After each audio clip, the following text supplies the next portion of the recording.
Hello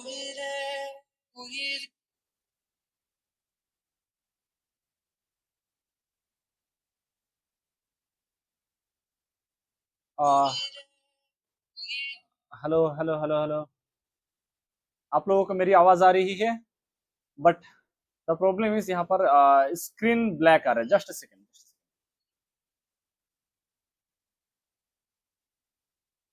अरे यार, ये टेक्नोलॉजिकल जो पार्ट है उसमें इश्यूज हो जाता है तो थोड़े से गड़बड़ाएगा।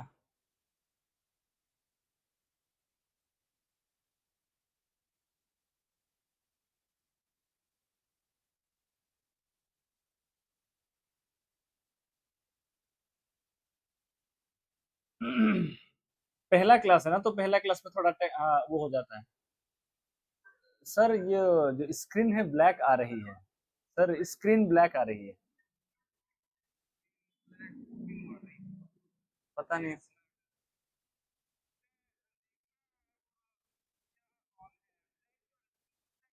जी जी जी जी जी।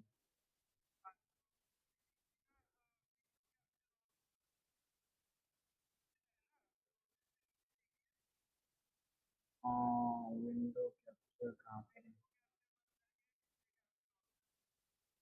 ओके, इसको राइट साइड में क्लिक किया, उसको क्या करना है सर?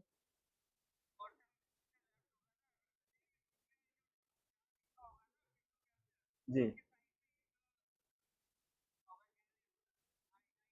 जी जी जी।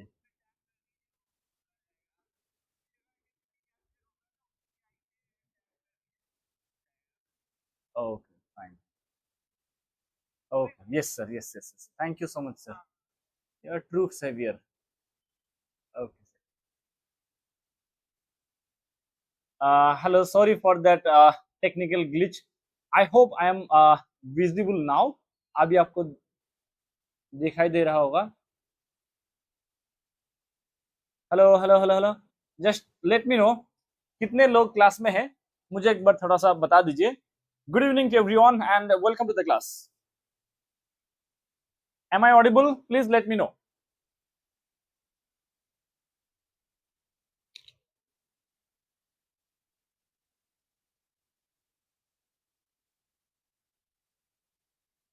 ये 10 से लोग 7 हो गए, मतलब कि मजा नहीं आ रहा है क्या? Hello.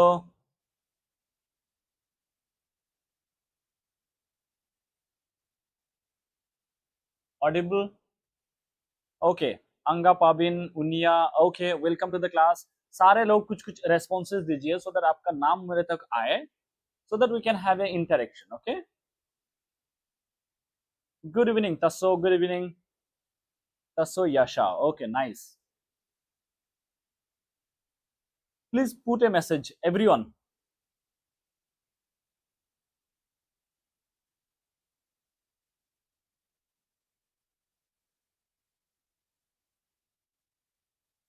Okay, if you are hesitant I won't force. तो देखिए, पहली बात तो ये है कि जस्ट लेट मी नो कि इंग्लिश सही है या फिर हिंदी चलेगा, या फिर दोनों चलेगा? कोई प्रॉब्लम है कि नहीं? Okay, hi.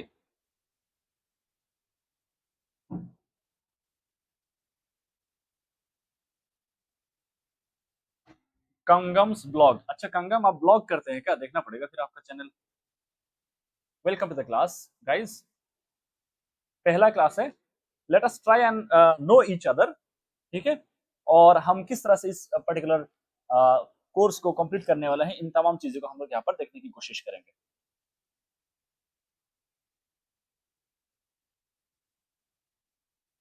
Anyone from the old batch? मैं लास्ट टाइम जब बैच लिया था, आई रिमेम्बर फ्यू नेम्स। अगर वो लोग हैं, you can message so that I can find out your name.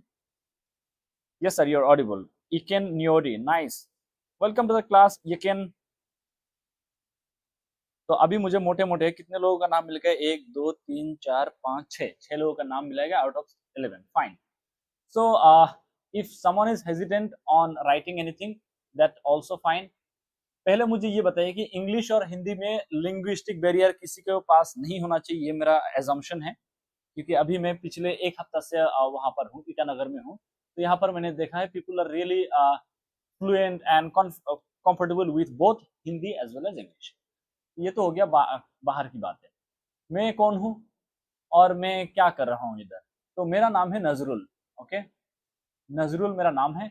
मैं आपको यहाँ पर पॉलिटी पढ़ाऊंगा और ये कोशिश रहेगी कि एक स्टिपुलेटेड टाइम पीरियड के अंदर, ठीक है, स्टिपुलेटेड टाइम पीरियड के अंदर which will be 2 months, 2 months के अंदर हम आपके जो सिलेबस है with respect to TGT political science, ये हम लोग कंप्लीट करने की कोशिश करेंगे।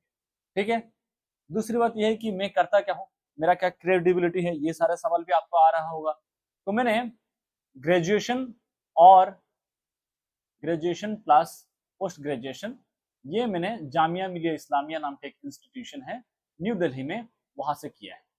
ठीक है, और पॉलिटिकल साइंस की अगर हम बात करें, political science and international relations जो है IR, ये सिर्फ मेरा इंटरेस्ट नहीं, मेरा ना क्या कह सकते हैं, जैसे लोगों का होता है ना, काफी थोड़ा क्लीशे सुनने में लगेगा, बट द ट्रूथ इज लोगों का रिलेशनशिप जैसा होता है, you cannot stay without the person you love, probably your parent और समवन, योर पार्टनर, कुछ भी हो सकता है। मेरा वैसा है, मैं पॉलिटिकल साइंस के बगैर नहीं रह सकता। आई enjoy political science, I live political science and I do political science, something like that। तो ये तो हो गया दूसरी बात। उसके अलावा मैंने यूपीएससी का 2023 का मैंने प्रीलिम्स लिखा था, और मेरा एक जो प्रॉब्लम हुआ था वो ये था कि सीसेट में मेरा 5 मार्क की वजह से रह गया था। तो ये मेरा हो गया फेलियर कम सक्सेस वाला जो भी मेरा इंफॉर्मेशन था। इसके अलावा मैं पिछले 4 साल से, ठीक है, मतलब 2 साल मैंने ट्यूशन पढ़ाया, ठीक है, होम ट्यूशन टाइप, एक बच्चा 2 बच्चे इस तरह से पढ़ाता था। फिर मैं पिछले 4 साल से फुल फ्लेजेड टीचिंग कर रहा हूँ, ठीक है, स्पेशली फ्रॉम 2020। और मैं अभी जो है मुझे ये जानने में खुशी होगी कि अगर आपका कोई भी इसके अलावा डाउट है, you want to know anything more than this, I am here, I will let you know anything with respect to whatever you want to know। ठीक है, तो मैं आपको अगले 2 महीने तक हर रोज 9 to 10 PM पॉलिटिकल साइंस और इंटरनेशनल रिलेशंस, इस मकसद से कंप्लीट करेंगे कि आपका जो MCQs हैं एज वेल एज आपका जो एनालिटिकल स्किल है, so that you can write answers, इन चीजों को हम लोग यहाँ पर कंप्लीटली टैकल करने की कोशिश करेंगे, ताकि जब भी आप एग्जामिनेशन हॉल में जाए, you stand out and you succeed. ये हमारा मकसद रहेगा। ठीक है, एक कहावत है हिंदी में, देयर इज ए शायरी या फिर पोएम, ये उर्दू में था कि हंगामा खड़ा करना ही मेरा मकसद नहीं है, हंगामा खड़ा करना ही मेरा मकसद नहीं है, मेरा मकसद ये है कि ये सूरत बदलनी चाहिए। सिर्फ यहाँ पर ऑनलाइन पढ़ाऊं और हर रोज 1 घंटा ऑनलाइन पढ़ा के मैं चला जाऊं, ये मेरा मकसद नहीं है। मकसद ये है कि जो मैं क्लासेस ले रहा हूं, इसके थ्रू आपका जो एग्जामिनेशन में जो आपका परफॉर्मेंस है, ये आप तक पहुंचना चाहिए कि आप एग्जामिनेशन में इतना परफॉर्मेंस दे पाए कि आपका जो सक्सेसफुलनेस है, आपका जो एग्जाम क्रैक करने की जो एबिलिटी है, वहां पर शो हो पाए, और आप जिस एग्जाम के लिए तैयारी करें, जिस जॉब के लिए तैयारी करें, वो आपको मिले। ये हमारा मकसद है। ठीक है, तो ये ब्रॉड ओवरव्यू में देना जरूरी समझा, क्योंकि ये रोज नहीं बोलेंगे। ठीक है, तो आज हम लोग कोशिश करेंगे कि जो हमारा सिलेबस है, इसको ट्राई अंडरस्टैंड करें, व्हाट इज दिस सिलेबस। तो पॉलिटिकल साइंस, कितने लोग ऐसे हैं जो पॉलिटिकल साइंस अपने ग्रेजुएशन में पढ़ा है? आई एम श्योर कि अगर आप टीजीटी के लिए अप्लाई कर रहे हैं तो सारे लोग पॉलिटिकल साइंस पढ़ा होगा। कोई ऐसा है जिन लोगों ने ग्रेजुएशन या फिर जो ग्रेजुएशन या फिर पोस्ट ग्रेजुएशन की बात करें, पोस्ट ग्रेजुएशन में कोई ऐसा है जो पॉलिटिकल साइंस के अलावा दूसरा सब्जेक्ट पढ़ा हो? क्योंकि ये जानना क्यों जरूरी होता है, ताकि जो आपका कोई टेक्निकल वर्ड आ गया, जो पॉलिटिकल साइंस बैकग्राउंड के जो स्टूडेंट है वो इजीली समझ जाएंगे। ठीक है, इजीली समझ जाएंगे। लेकिन जो नॉन पॉलिटिकल साइंस बैकग्राउंड के लोग हैं, उनको मुझे क्या करना पड़ेगा, और ज्यादा अच्छे से समझाना पड़ेगा। तो मैं ये एज्यूम करूंगा सारे लोग पॉलिटिकल बैकग्राउंड से हैं। चलिए ठीक है ना, पहला टॉपिक क्या है, ये आज हम लोग सिलेबस को पूरा समझने की कोशिश करते हैं। पॉलिटिकल थ्योरी का मतलब क्या है? देखिए, कुछ वर्ड है। Political theory political science and political philosophy.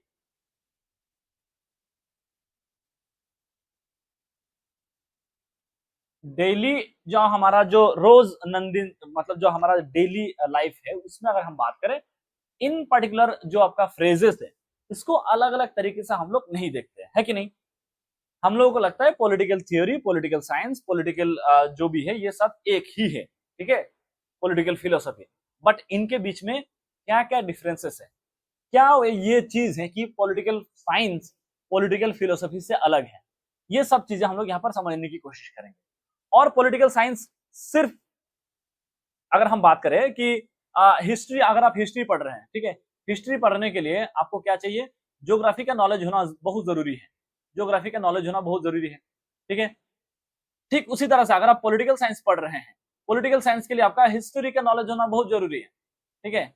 जैसे हम लोग रियलिज्म के बारे में बात करेंगे, रियलिज्म जो आपका 20th सेंचुरी में इवॉल्व हुआ है। क्यों इवॉल्व हुआ है, जब आपका वर्ल्ड वॉर हुआ, फर्स्ट वर्ल्ड वॉर हुआ और सेकेंड वर्ल्ड वॉर होने वाला था, इस बीच में 1939 में रियलिज्म स्कूल जो है, द थॉट रियलिज्म स्कूल हमारे सामने आता है। तो ये it comes at A backdrop of historical event. यहां पर ये बताया जा रहा था रियलिज्म में कि जो रियल ट्रूथ है वो ये है कि इंटरनेशनल लेवल पे हर एक कंट्री, हर एक जो स्टेट है, they are struggling for power. इनको क्या चाहिए, पावर चाहिए। और ये किसके ऊपर बेस करके ये पॉलिटिकल थियोरी आ रहा है, based on a historical development. तो ये हम लोग देखेंगे कि पॉलिटिकल साइंस का क्या रिलेशनशिप है हिस्ट्री के साथ, पॉलिटिकल साइंस का ज्योग्राफी के साथ भी रिलेशनशिप है कि नहीं। हम लोग हर रोज हम लोग क्या देखते हैं, साउथ चाइना सी जो है, साउथ चाइना सी में चाइना के द्वारा अलग अलग छोटे छोटे कंट्रीज को डराया जाता है, फिलीपींस को, वियतनाम को, ठीक है, मलेशिया को, ब्रुनेई को, इन सब कंट्रीज को डराया जाता है, क्योंकि पावर को मैक्सिमाइज करने के लिए बहुत जरूरी है कि आप टेरिटरी को भी मैक्सिमाइज करें। तो जो political power, political authority, it is intricately linked with geography, ठीक है। तो ये हम लोग देखने की कोशिश करेंगे कि पॉलिटिकल साइंस की जो आपका रिलेशनशिप है विद अदर सब्जेक्ट्स, ये किस तरह से है, ये हम लोग देखने की कोशिश करेंगे। बहुत सारे नए लोग आ गए हैं, जो लोग पहली बार मुझे सुन रहे हैं, मैं आपको बता दूं मेरा नाम नजरुल है, ठीक है। और if you feel comfortable, please leave A message saying hi sir, good evening sir, something like that, so that I can know your name, और बीच बीच में हम लोगों के बीच में बात हो पाए। ऑब्वियसली आपका आवाज मेरे तक नहीं आएगा, but still we can have a conversation on the comment box. तो दूसरा बात ये देखेंगे कि सोशल साइंस का अलग अलग जो ब्रांचेस है उसके साथ क्या रिलेशनशिप है, फिर पॉलिटिकल साइंस को पढ़ने का क्या क्या अप्रोचेस है, ठीक है। एक तो हो गया आपका normative approach, normative approach, normative approach में हम लोग देखेंगे जो वैल्यूज हैं, वैल्यू सिस्टम है उसको हम लोग देखने की कोशिश करें, गुड बैड इस तरीके की। दूसरा हो जाएगा आपका जो एम्पिरिकल एविडेंसेस के थ्रू हम समझने की कोशिश करेंगे। एम्पिरिकल क्या है, जहां पर हम लोग साइंटिफिक एविडेंस को इनकलकेट करके कुछ चीजों को मतलब वेरीफाई करने की कोशिश करते हैं। बिहेवियरल अप्रोच है। इन तमाम अप्रोचेस के थ्रू हम लोग पॉलिटिकल साइंस को पढ़ने की कोशिश करेंगे। और उसके बाद आएगा बहुत ही इंटरेस्टिंग आपका पार्ट, ये मैं बहुत ज्यादा पर्टिकुलरली मैं एंजॉय करता हूं, ठीक है। जैसे बिहेवियरलिज्म, पोस्ट बिहेवियरलिज्म, मार्क्सिज्म, ये सब टॉपिक्स हम लोग देखेंगे। मार्क्सिज्म आज के डेट में क्या है, 19th सेंचुरी में ये एक स्कॉलर रहे हैं, 19th सेंचुरी में कार्ल मार्क्स जर्मन स्कॉलर रहे हैं। बहुत सारे लोग बोलते हैं कि मार्क्सिज्म एज ए कॉन्सेप्ट ये आज के डेट में इंपॉर्टेंट नहीं है, it is no longer important, ठीक है।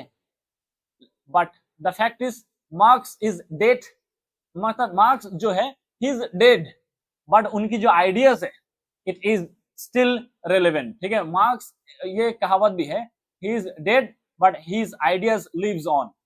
तो ये हम देखेंगे कि मार्क्सिज्म क्या है, किस तरह से जो आपका कम्युनिज्म का कॉन्सेप्ट है वो पॉपुलर होता है फ्रॉम 1917। ये इंपॉर्टेंट ईयर क्यों है, कोई मुझे बता सकता है 1917 क्यों इंपॉर्टेंट है?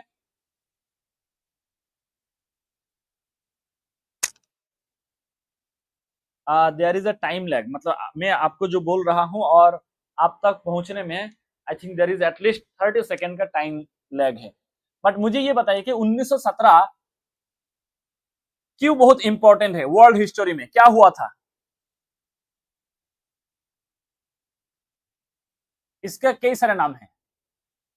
बोल्शेविक रेवोल्यूशन, ठीक है, रशियन रिवोल्यूशन, ठीक है, एंड अक्टूबर रिवोल्यूशन। ये अलग अलग नाम से जाना जाता है, ठीक है। ये पहला ऐसा आपका बड़ा पॉलिटिकल आपका इवेंट था जिसके थ्रू कम्युनिज्म को एक स्टेट आइडियोलॉजी के तौर पे एस्टेब्लिश किया जा रहा था। तो ये हम लोग देखेंगे मार्क्सिज्म के पूरा अलग अलग कॉन्सेप्ट को डिटेल में।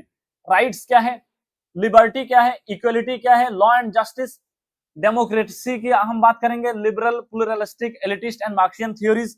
बहुत ज्यादा एक्साइटिंग टॉपिक है ये सब। ये टॉपिक अगर आपने मेरे साथ पढ़ने के लिए सोच लिया, if you decide to study this topics with me, I will make sure कि आपको ये सारे थ्योरीज ऐसे रट्टा लगाया जाए लाइव क्लासेस के दौरान ही कि आपको दोबारा बुक खोलने की जरूरत भी नहीं पड़े। That would be my goal, okay. ये सारे बहुत ही मतलब एक्साइटिंग टाइम होने वाला है। Then we will come to Indian government and politics. ये काफी फैक्चुअल ओरिएंटेड है बट स्टिल इसको हम लोग काफी डेलिकेट तरीके से डील करेंगे। इंडियन कॉन्स्टिट्यूशन किस तरह से बनाया गया, कॉन्स्टिट्यूएंट असेंबली जो 1946 में एस्टेब्लिश किया गया था, इन्होंने 1949 में कॉन्स्टिट्यूशन को कंप्लीट करते हैं, ठीक है। कॉन्स्टिट्यूएंट असेंबली एक क्या था आपका partially elected partial nominated body था। कुछ लोगों को इलेक्ट किया गया था, कुछ लोगों को नॉमिनेट किया गया था। इसका पहला प्रेसिडेंट कौन था? सच्चिदानंद सिन्हा। फिर उसके बाद प्रेसिडेंट कौन बना? राजेंद्र प्रसाद, ठीक है। उसके बाद हम लोग देखेंगे चेयरमैन कौन है, ये सब चीजें तो देखेंगे। उसके अलावा बहुत सारे कुछ की अमेंडमेंट्स हुई है, ठीक है। ओवर द ईयर कुछ की अमेंडमेंट हुई है। अब जितने भी लोग लाइव है मुझे ये बताइए कि 106th कॉन्स्टिट्यूशनल अमेंडमेंट क्या है? What is 106th constitutional amendment? Late me no in the comment box. Right, Russian revolution. काफी लेट पहुंच रहा है आवाज, आई don't know why.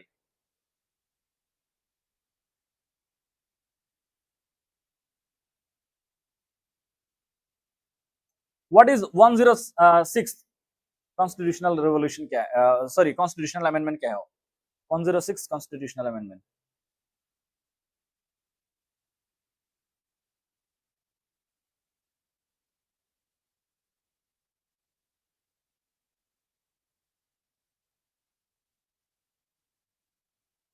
Related to voting, reservation of seats for women. Kenny says related to voting.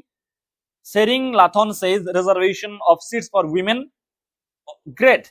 The correct answer would be Sering. Sering says that it is a reservation for of reservation for women in election. To election to what? जो आपका member of parliament है as well as member of legislative assemblies, इनको 33% reservation दिया जाएगा।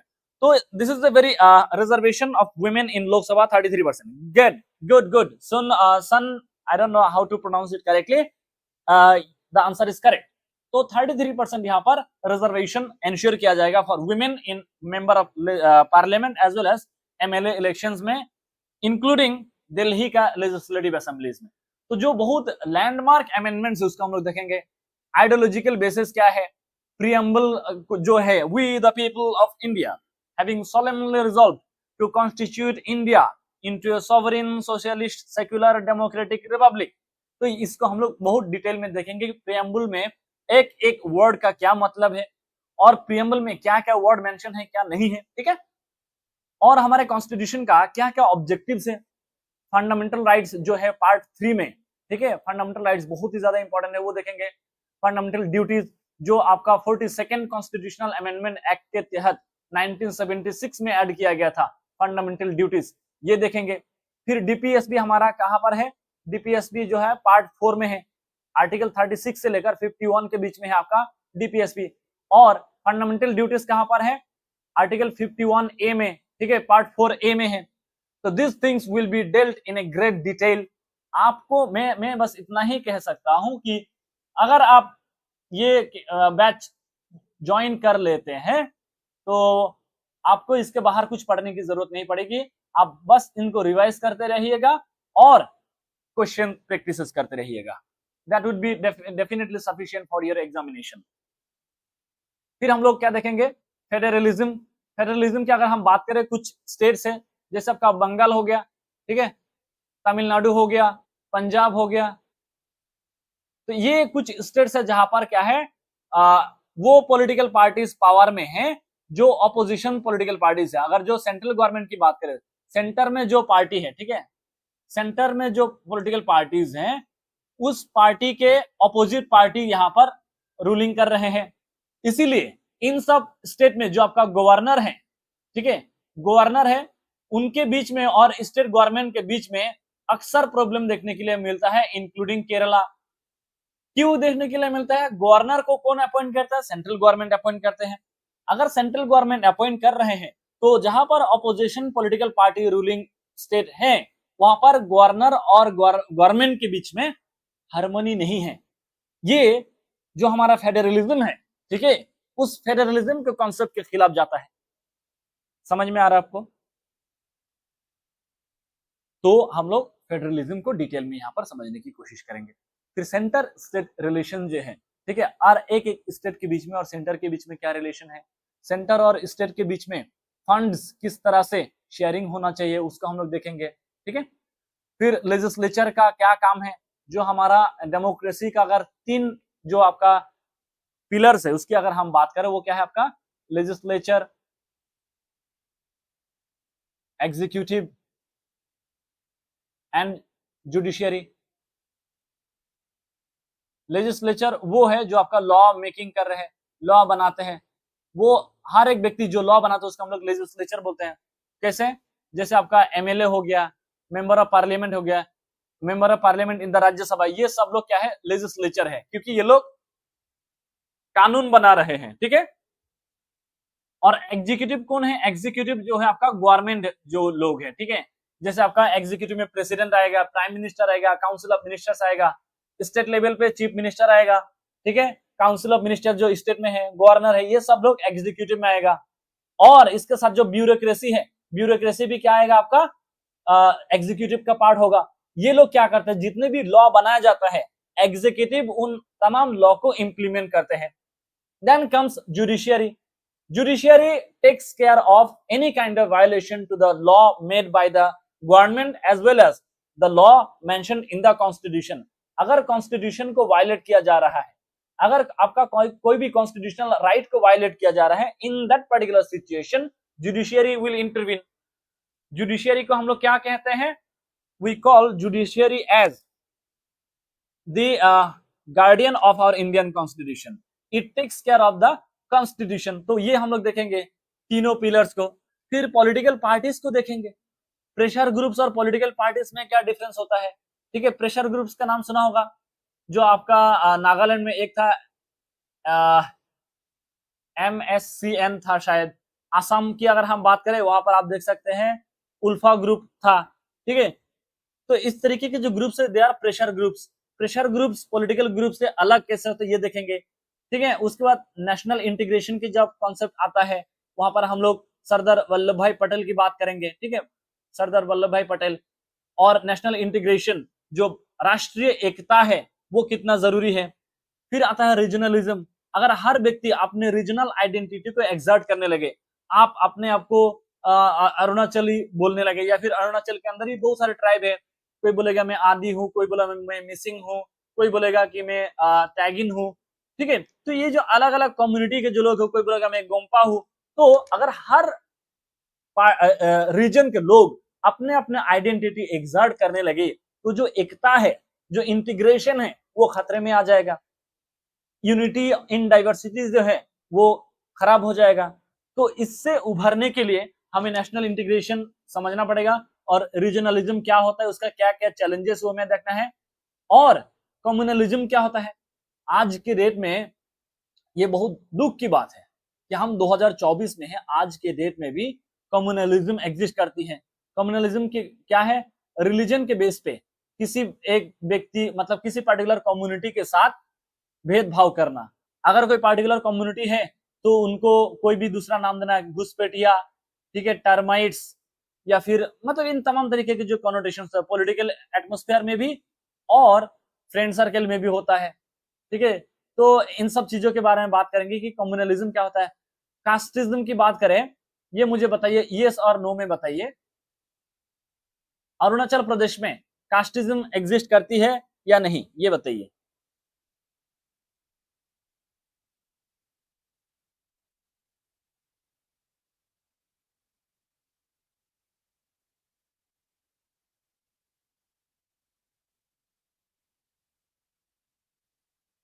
बताइए yes और no. केनी says no, okay. Iken, Kangan, Pichuk, Taso,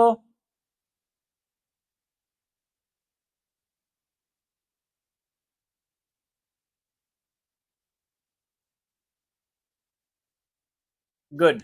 the correct answer is no. क्यों?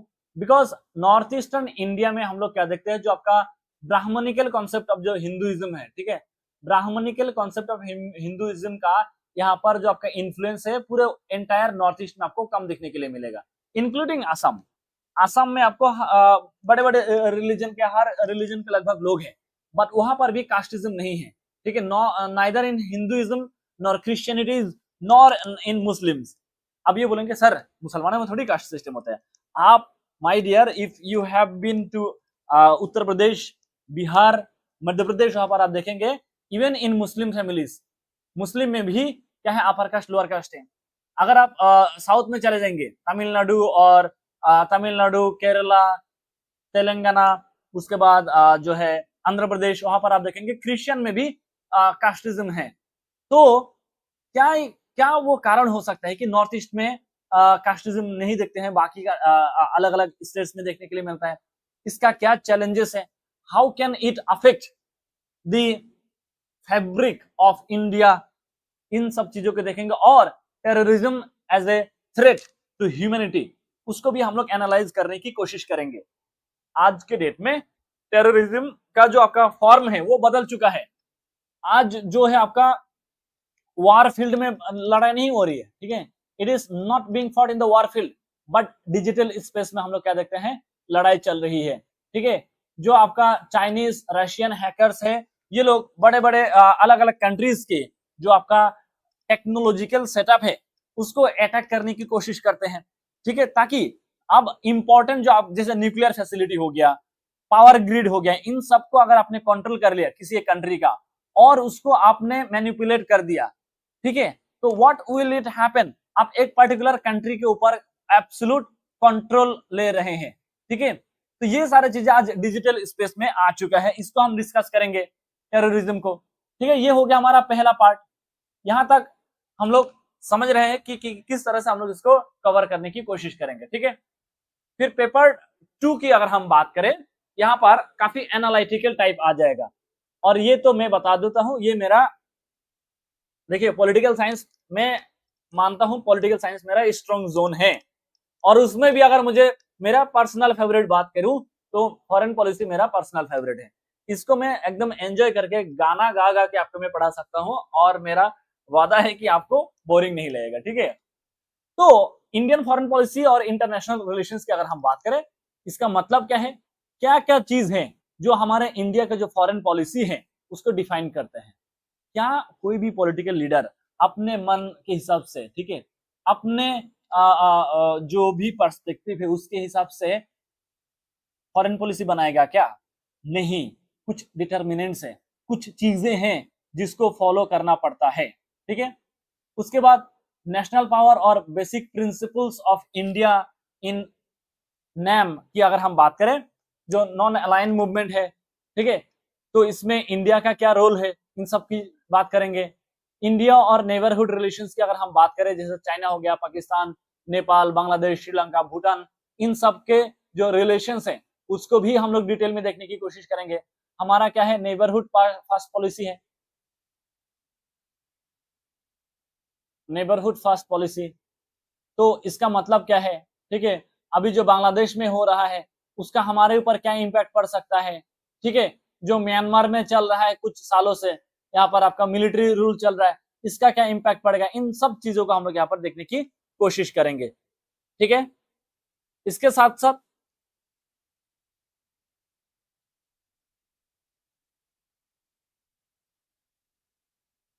हम लोग देखेंगे जो international organisation, united nation organisation जो है, ठीक है, इसका क्या वो है रिलेवेंस है आज के डेट में। ठीक है, किस तरह से ओरिजिन हुआ इसको तो डिस्कस करेंगे ही, लेकिन प्रेजेंट वर्ल्ड में क्या ये एक सक्सेसफुल उसके तौर पे है या नहीं। ठीक है, क्योंकि हम लोग क्या देख रहे हैं, गाजा में वॉर चल रहा है, पैलेस्टीन में, यूक्रेन में वॉर चल रहा है, ठीक है, सूडान में क्राइसिस चल रहा है, म्यांमार में प्रॉब्लम चल रहा है। ठीक है, तो पूरे अफ्रीकन कंट्रीज की बात करें, majority of the African countries की अगर हम बात करें, सोमालिया हो गया, ठीक है, हर कंट्री में कुछ ना कुछ प्रॉब्लम चल रहा है और लोग यहाँ पर भूखमरी से मर रहा है। अगर इंटरनेशनल पीस को एस्टेब्लिश करना ही आपका मकसद था, why is it that the United nation is not able to ensure the safety and security of millions and millions of people? ऐसे में यूनाइटेड नेशन ऑर्गेनाइजेशन का क्या रिलेवेंस रह जाती है, इन सब चीजों को भी हम लोग डिस्कस करने की कोशिश करेंगे। ठीक है, आप जब हम मेरे साथ इस पूरे कोर्स को कंप्लीट करेंगे, आपको बिल्कुल भी नहीं लगेगा कि आप यहाँ पर कुछ जबरदस्ती कुछ पढ़ने की कोशिश कर रहे हैं, क्योंकि आपको it will feel like you are interacting और मजा आएगा। ठीक है, इसके अलावा लोकल सेल्फ गवर्नमेंट, जिससे अरुणाचल प्रदेश की जो लोकल सेल्फ गवर्नमेंट है उसके बारे में बात करेंगे। यहां से आपका सवाल आता है, एमसीक्यू टाइप आएगा। ठीक है, तो लोकल सेल्फ गवर्नमेंट होता क्या है, 73rd कॉन्स्टिट्यूशन और 74th कॉन्स्टिट्यूशनल जो अमेंडमेंट एक्ट है, ठीक है, जिसके तहत पंचायत आया था, पंचायत, और इसके तहत आया था आपका म्यूनिसिपैलिटी। तो इसको हम लोग समझने की कोशिश करेंगे बहुत डिटेल में। ठीक है, इसका नेचर क्या है, कॉन्सेप्ट क्या है, और फाइनेंशियल एडमिनिस्ट्रेशन, जो आपका लोकल एडमिनिस्ट्रेशन है, उनको फाइनेंसेस कहाँ से मिलती है, क्या सक्सेसफुल कॉन्सेप्ट है या नहीं है, और लोकल गवर्नमेंट में किस तरह से स्टेट गवर्नमेंट कंट्रोल करते हैं। ठीक है, क्या क्या प्रॉब्लम है, क्या सॉल्यूशन हो सकता है, इन सब चीजों को हम लोग यहाँ पर डिस्कस करने की कोशिश करेंगे। Major traditional village council systems of Arunachal Pradesh, जो ट्रेडिशनल विलेज काउंसिल की अगर हम बात करें, जो ट्राइबल फैमिली के ऊपर सॉरी ट्राइबल कॉन्सेप्ट के ऊपर बेस्ड हैं, उन सबको देखेंगे। पंचायती राज इंस्टीट्यूशन जिस तरह से इंट्रोड्यूस किया गया था अरुणाचल प्रदेश में, उसका क्या इंपैक्ट हुआ, क्या सक्सेस है, क्या चैलेंजेस है। द डेइंग अरिंग कमिटी रिपोर्ट जो था, ओके, जो आपका डेइंग अरिंग कमिटी है, ये कितना इंपॉर्टेंट कमिटी है, उनका उसका रिपोर्ट का मेन जो आपका रिकमेंडेशन है क्या है वो देखेंगे। NEFA Panchayati Raj regulation act 1967, working of panchayat, constitution, power and function of rural development, grassroot में लीडरशिप एंड पंचायत प्रॉब्लम। ठीक है, इन तमाम चीजों को हम लोग देखने की कोशिश करेंगे। And I am telling you 60 hours is all you need in order to complete this syllabus. 60 hours mean 60 days. तो मैं हफ्ते में 6 क्लासेस लूंगा, ठीक है, 6 क्लासेस ए वीक, और इससे क्या होगा आपको 6 क्लासेस ए वीक मतलब कि एक महीने में होगा 24 क्लासेस, 2 महीने में 48, मतलब कि 2.5 मंथ्स मैक्स ये आपको लगेगा टू फिनिश। और अगर आप बोलेंगे कि सर हमें 2 महीने के अंदर ही खत्म कर दीजिए, तो फिर मैं किसी दिन 2 घंटा, मतलब कभी कभी 2 घंटा क्लास ले लेके भी खत्म कर सकता हूँ। The ball is in your court. अभी मुझे बताइए कि अभी थोड़ा इंटरेक्शन अगर आपको करना है, क्योंकि आज ये मैं इंटरेक्टिव सेशन के तौर पे रखने की कोशिश किया था। आपको कोई डाउट है एज इन और क्या क्या ऐड करना चाहिए, if you want to say something, if you have any observation, any question, please let me no.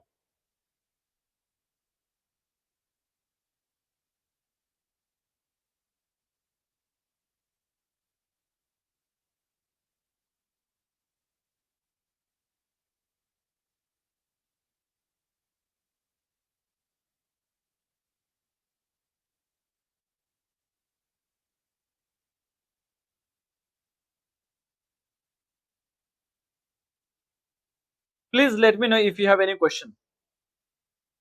देखिए, आप लोग फ्रैंक होना पड़ेगा। You people have to be frank, absolutely frank with me, ठीक है। कहा गया, ओके यस।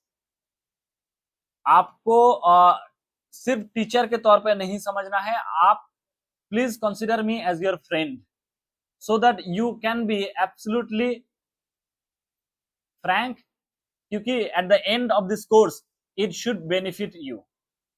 कैसे बेनिफिट? आपको नॉलेज गेन हो वो तो एक है ही, उससे भी बड़ा बेनिफिट आपको क्या है, हर एक चैप्टर का नोट्स आपको मिल जाएगा, ठीक है। तो बेनिफिट किस तरह से? आपको एमसी नॉलेज गेन तो होगा ही, लेकिन आपको जो एग्जाम है वो क्रैक करना है।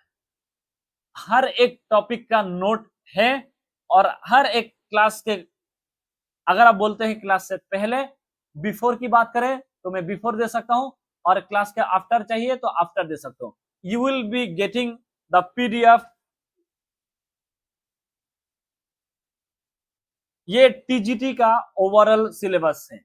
This is everything that you will be needed to cover with respect to TGT. देखिए, syllabus for recruitment examination of trained graduate teacher, ठीक है। ये आप यहां पर देख सकते हैं, ये आपका एंटायर सिलेबस फॉर टीजीटी। और नोट्स प्रोवाइड, अगर आप कहेंगे कि सर क्लास से पहले प्रोवाइड करिए, I will do that. If you say sir please provide it after the class, I will do that.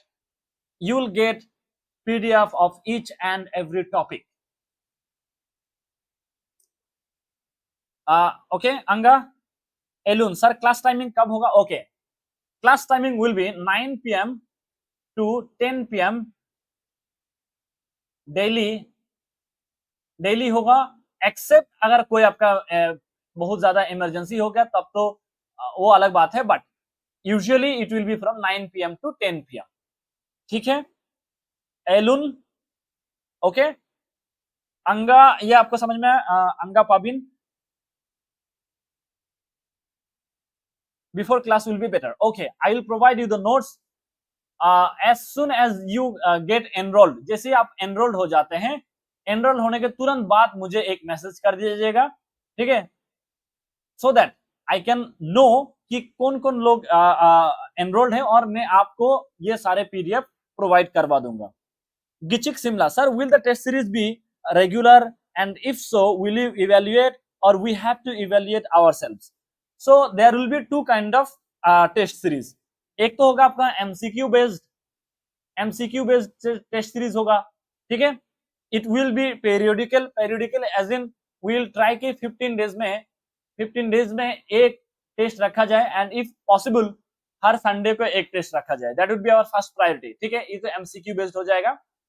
दूसरा हो जाएगा when we complete at least first portion, ठीक है, जो आपका यूनिट 1 2, ये मतलब एटलीस्ट यूनिट 1 कंप्लीट करने के बाद I will initiate the answer writing process, ठीक है।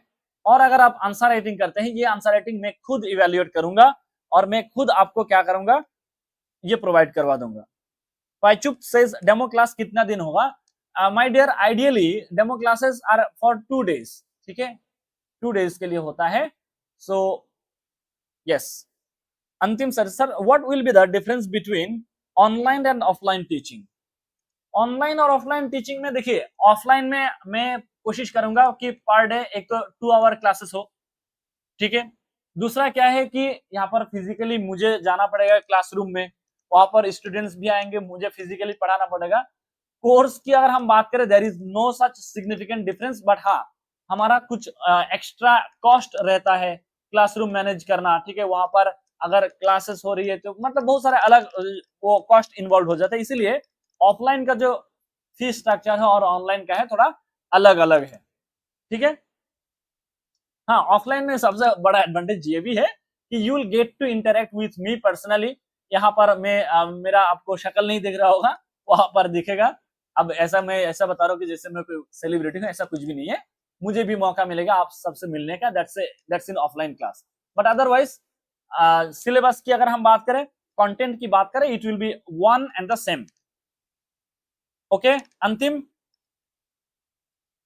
अंतिम एक मूवी आई थी कोई, अंतिम मतलब द एंड, अंतिम मतलब एकदम आखिरी, but nice name, it's a cute name. Paichuk आपको समझ में आया? Paichuk, I think the demo classes will be for 2 days and या जैसे ही आप डेमो क्लास के बाद इफ यू एनरोल, अगर आप एनरोल करना चाहते हैं, मैं आपको इतना प्रॉमिस कर सकता हूं कि what is the definition of best and quality thing in A time effective manner, वो मैं अपने तरफ से प्रॉमिस कर सकता हूं। लेकिन आपको भी एक चीज प्रॉमिस करना पड़ेगा एनरोल के बाद कि आपको रेगुलरिटी मेंटेन करना है। You will have to be there regularly, क्योंकि मुझे भी मजा आएगा। जैसे आज 23 लोग जुड़ा है, बहुत सारे लोग इंटरेक्ट कर रहे हैं, मुझे एनर्जी मिलती है। ये it is really what gives keeps me driving. If you join the class, if you interact, the session will be more fruitful, it will be more productive, more engaging, and at the end it will be more beneficial. ठीक है? और उन्या, तासो, यशा, कंगम, इकेन, Nyori, anything you want to ask? Kenny, Sering, Laton, Sun. Okay, thankfully I got to DB. Okay, if any student fails to attend live classes, then will he get recorded videos in the app? So this is something, देखिए, अगर आप live classes, और ये बहुत बड़ा possibility है, बहुत सारे लोग, कभी कभी क्या होता है, आप ट्रेवल कर रहे होंगे, कभी किसी को मेडिकल इमरजेंसी हो गया, तो आप क्या करते हैं, जो लिंक हम शेयर करेंगे ना, उस लिंक से आप कभी भी ये लेक्चर को आप देख सकते हैं, उस लिंक में ये अवेलेबल रहेगा। ठीक है? और ये ऐप में प्रोवाइड होगा कि नहीं, ये एक बार मैं इंतखाब सर से पूछ लूंगा। लेकिन हाँ, जो लिंक होगा, लिंक का लेक्चर नंबर होगा, लेक्चर 1, लेक्चर 2, लेक्चर 3, इस तरह से होगा। तो लेक्चर, उस पर्टिकुलर लेक्चर के लिंक को आप क्लिक करेंगे, आपको वो लेक्चर मिल जाएगा। देखिए, ऑफलाइन में मैं डेली 2 घंटा पढ़ाने वाला हूं, ठीक है, बट ऑफलाइन में प्रॉब्लम यह है कि मैं हफ्ते में 3 दिन पढ़ाऊंगा, 3 days ए वीक। तो इफेक्टिवली मैं हफ्ते में 6 घंटा ही पढ़ा रहा हूं, ऑफलाइन में भी ऑनलाइन में भी। सो अगर आपके ऊपर है, अगर आपको चाहिए कि सर मुझे जो सिलेबस है ये जल्दी कंप्लीट करवा दीजिए, 60 दिन में नहीं 50 दिन में, so what I will do is, हफ्ते में एटलीस्ट 2 क्लास ऐसा रखूंगा जहां पर मैं 1 घंटा और ज्यादा पढ़ा दूं, सो दैट 50 दिन के अंदर आपको मैं कंप्लीट कर दूं। It will be dependent upon the needs and demand of the students. ठीक है, ये आप समझ लीजिए।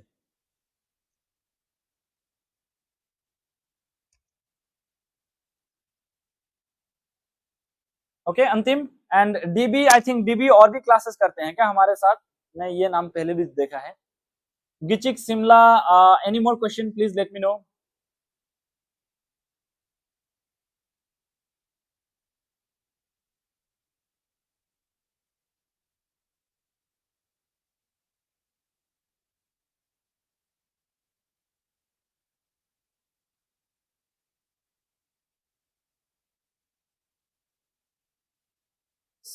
ऑनलाइन फी स्ट्रक्चर, देखिए ऑनलाइन एक्चुअली ये मेरा डिपार्टमेंट नहीं है, बट स्टिल मेरे पास इंफॉर्मेशन है तो मैं बता दे रहा हूँ। तो ऑनलाइन में 7,000 है आपका, जो आपका कोर्स फी है। लेकिन जो फर्स्ट 20 स्टूडेंट्स हैं उनके लिए ये 1,000 का ऑफ मिलेगा, ये आपको मिलेगा 6,000 में जाके मिल जाएगा। ठीक है, ये वैसे ये मेरा डिपार्टमेंट नहीं है, मैं सिर्फ पढ़ाने वाले से डील करता हूँ, बट स्टिल मैं अभी आ रहा था ऑफिस में तो मुझे ये सुनाई दिया, so that is why I am telling you, ये इन्फॉर्मेशन मेरे को पता है। पहला 20 स्टूडेंट्स के लिए it will B 6,000 rupees per this for only polity. Yes,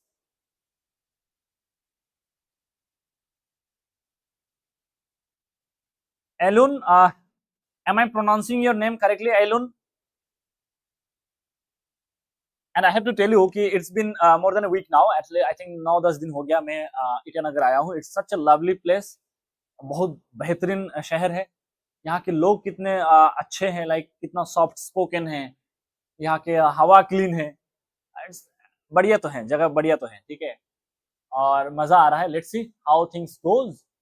अगर आप लोगों ने अच्छा हॉस्पिटैलिटी दिया और मैं अच्छा पढ़ा पाया, हो सकता है और लंबा रुक जाऊं थोड़ा सा, है ना। तो ये तो हो गया काम से हट की बात है, लेकिन हाँ, if you want to join the course, just join करने के बाद तुरंत मुझे मैसेज कर दीजिएगा, ठीक है, so that I can coordinate with you with respect to the materials. Any more question?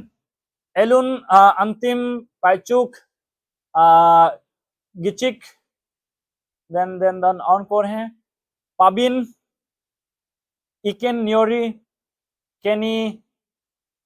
Thankfully I got a lot of names.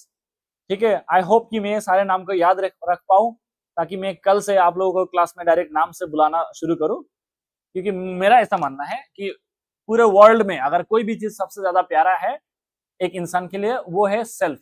खुद सबसे ज्यादा प्यारा होता है, और कोई नाम अगर प्यारा है, खुद का नाम प्यारा होता है। सो मैं नाम के थ्रू, अगर आप मुझे नजरुल सर के जगह सिर्फ नजरुल भी बोलेंगे, I will be more than happy, ठीक है। सो यस, हम लोग यहाँ पर कोशिश, ये है हमारा मेन मकसद है कि एग्जाम निकलना चाहिए, ठीक है।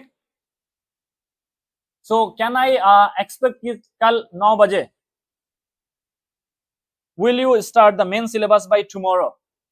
Main syllabus, yes yes yes, मैं कल हम लोग क्या करेंगे, यहाँ पर हम लोग क्या करेंगे, जो पॉलिटिकल थ्योरी का जो पहला टॉपिक है, what is the meaning, nature क्या है, स्कोप ऑफ पॉलिटिकल साइंस, ये जो है ये पहला टॉपिक है।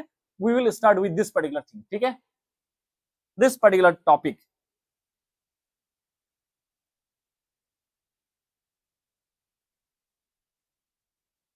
सो let us call it a day, and I would expect कि सारे लोग प्रॉमिस लें अपने आप से कि कल 9 बजे शामिल होते हैं यहाँ पर। और पॉलिटिकल जो थ्योरी है, ये थोड़ा कॉम्प्लेक्स लोग कहते हैं, but I will make sure कि it becomes a fun, and let's have a good time learning political science, ठीक है। Does that sound good?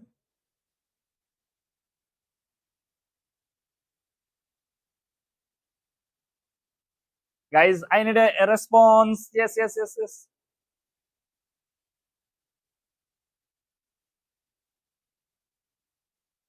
ऐसा तो नहीं कि मेरा वीडियो ही पॉज हो गया, no, I can see it's not paused. So Antim, we will be starting the main syllabus, that is with the first topic, and we'll try and make it as happening as possible, as interesting as possible, so that learning becomes fun. So that shall be all for today. Thank you so much.